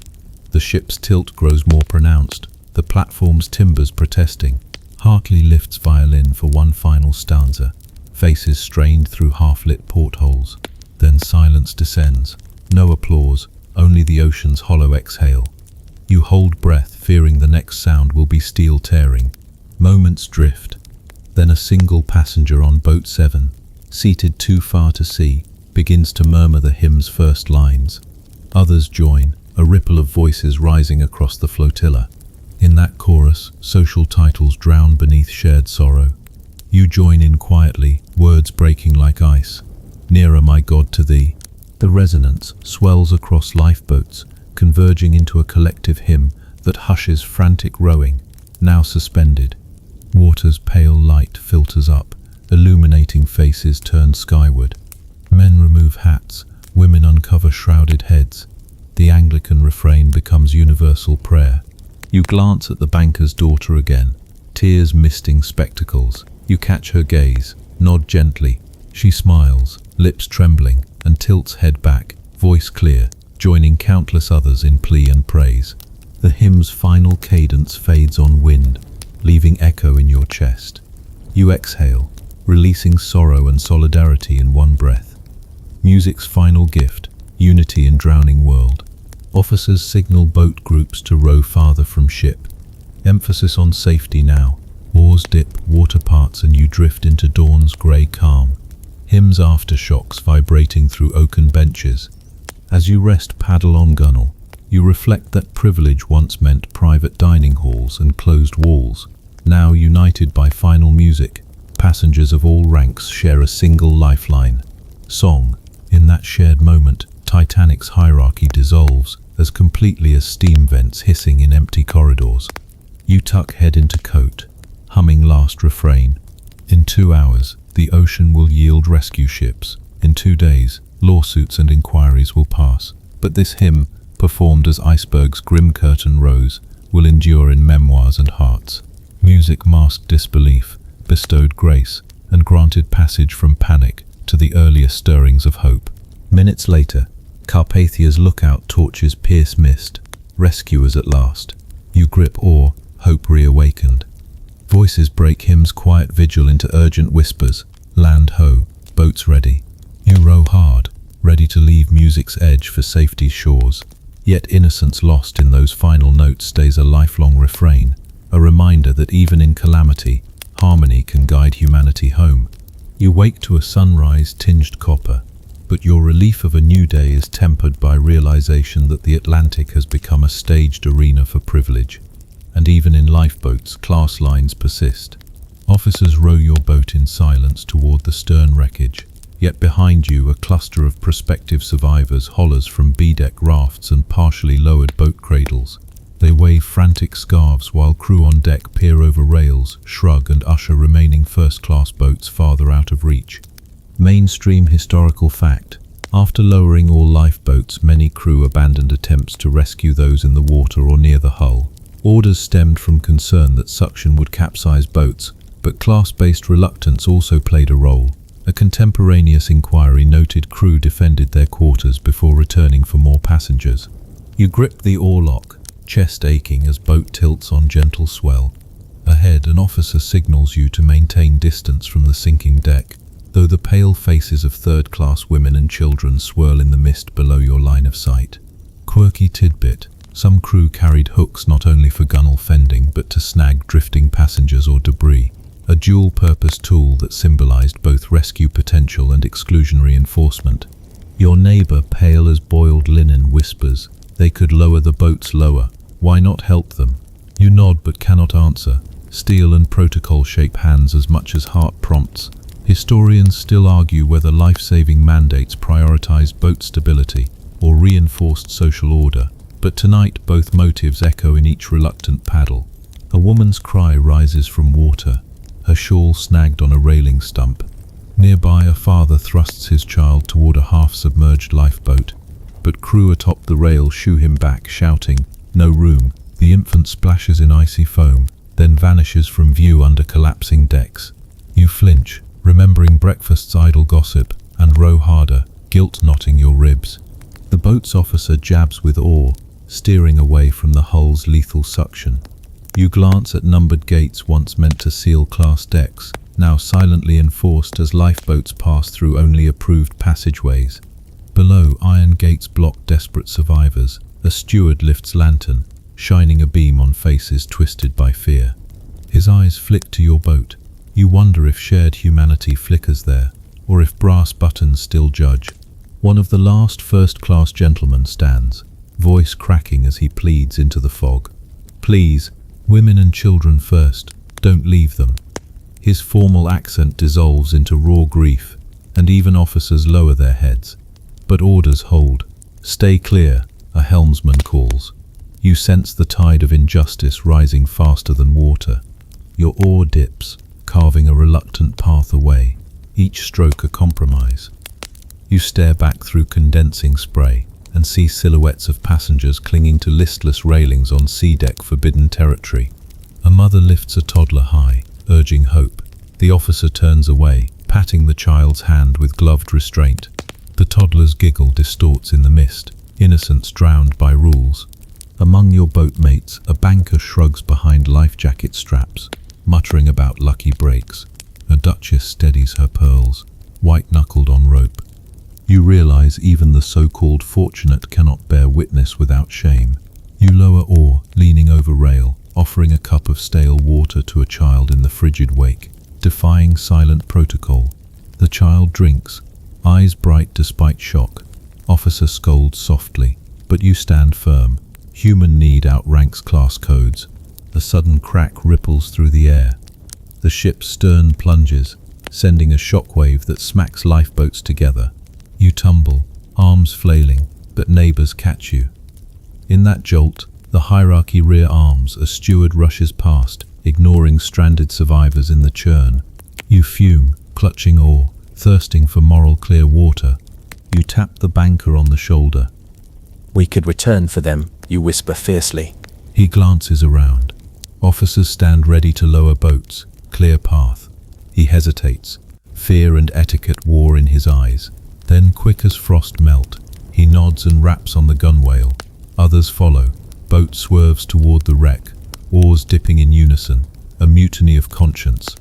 Officers shout, but rowers ignore, wrists catching wind-stung spray. Each stroke lands a blow for humanity over aristocracy. You guide boat past gates meant for first class only, now ignored as moral imperative overrides ticketed architecture. A face in shadowed stairwell appears, third-class mother clinging to railing. You grip her forearm, haul her aboard single-handedly. Under cuffs and collars, life unites. Above, the final first-class boat drifts away, 8 seats left empty. You row toward survivors, calling out, "Here, grab the line." They leap, grasp frail rings, and you pull with aching arms. The banker gingerly helps a woman in shawl, and a chorus of grateful gasps rises. Each rescued soul chips away at Titanic's glass fortress. As dawn strengthens, lifeboats converge, passengers now a motley flock, bow badges and simple shawls reunited. You lean back, scanning mirrored sea. Presence of so many dispels class whispers. Officers shout orders again, this time to organize rescue, not restrict it. You rest blade, chest heaving. The icy breeze flushes guilt and relief together. In that moment, you understand final class. Barrier shattered not by policy but by insistence. Human lives matter above privilege. Titanic's story tilts from opulent tragedy to shared resilience. You clutch shawl-draped hand of survivor next to you, once forbidden neighbor, now equal in boat's embrace. Rows of white lifeboats drift toward horizon. No longer islands of exclusion, but communities of the saved. You row back, ready to steer toward Carpathia, guiding more souls. The wreck behind you become pages in a shared narrative, where class divides fade under oar-blade unity. Soft pink dawn spills across the water as Carpathia's distant silhouette emerges, a promise of sanctuary beyond Titanic's steel ghost. You and your lifeboat companions row steadily, chest muscles humming with the rhythm of rescue rather than exclusion. Women straighten shawls, bankers loosen collars, mothers cradle children who eye the rescue ship's side like new dawn's threshold. You scan survivors, a seamstress from steerage clutching yarn, a coal stoker guiding his wife toward the deck ladder, a second-class violinist still cradling bow, face streaked with soot and relief. Each story etched in lines of salt and fear now softens into gratitude's glow. Mainstream historical fact. Carpathia arrived around 4 a.m., rescuing 705 from lifeboats and leaving 1,500 souls aboard Titanic, the cold sea their final witness. Quirky tidbit. One rescued gentleman gifted his embroidered life jacket to Carpathia's captain as souvenir, only for the coat to vanish in next port's gala fashion, and memory drifting in and out of reach. As you climb Carpathia's rope ladder, a steward offers blanket and hot cocoa tolerance, warmed by cocoa's gentle sweetness. You accept, feeling the chill of Atlantic grief thaw in your bones. Nearby, survivors exchange lifeboat numbers and shared jokes about corsets and chair tags that once ruled their worlds. Laughter stitches small patches of normalcy.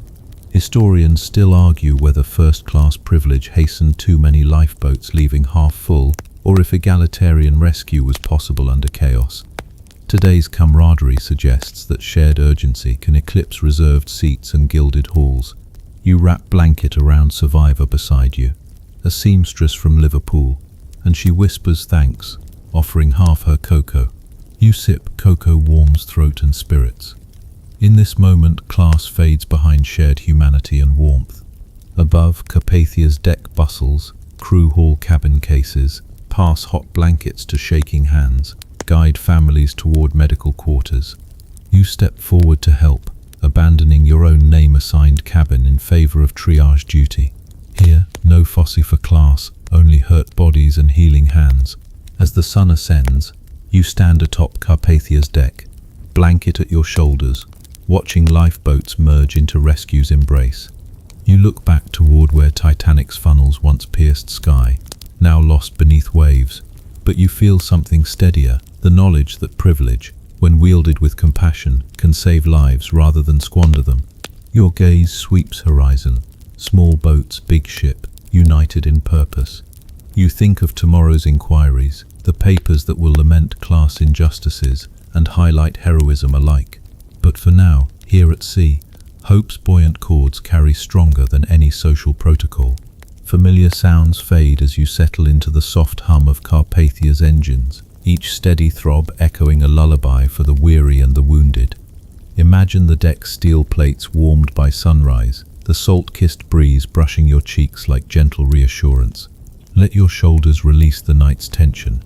Visualize the survivors' blankets heavy with ocean spray, unfolding around them like protective wings. Every breath now carries sweetness. Hot cocoa mingles with gentle steam, and the world contracts to this small bubble of safety on an endless sea. Feel your pulse align with the vessel's rhythmic sway, lulling you deeper into calm. The chaos of Titanic's descent into the deep ocean remains distant, a drifting echo you need not chase. Picture the seamstress from steerage resting on a bunk nearby. Her tools, once signs of social station, now folded away, replaced by warmth and quiet conversation. Envision the banker, collar unbuttoned, discovering that his best currency here is empathy, not gold. The lines dividing first and third class cabins blur in this shared refuge, as gentle as cocoa dissolving on your tongue. As Carpathia's smokestacks exhale soft clouds against dawn's pastel sky, let each cloud whisk away residual dread. Let the horizon's pink-tinged promise remind you that even the fiercest storm bows to the sunrise. Inhale, scene of rescue and solidarity washed in mercury light. Exhale, surrender to the ocean's cradle, trusting its gentle rhythm to carry you through the night. May your eyelids grow heavy as deck chairs empty in silent halls and blankets rustle on wooden benches. May dreams unfold where social strata dissolve, replaced by simple acts of kindness that buoy every human heart. Sleep now, carried on Carpathia's gentle swell, cocooned in compassion's embrace.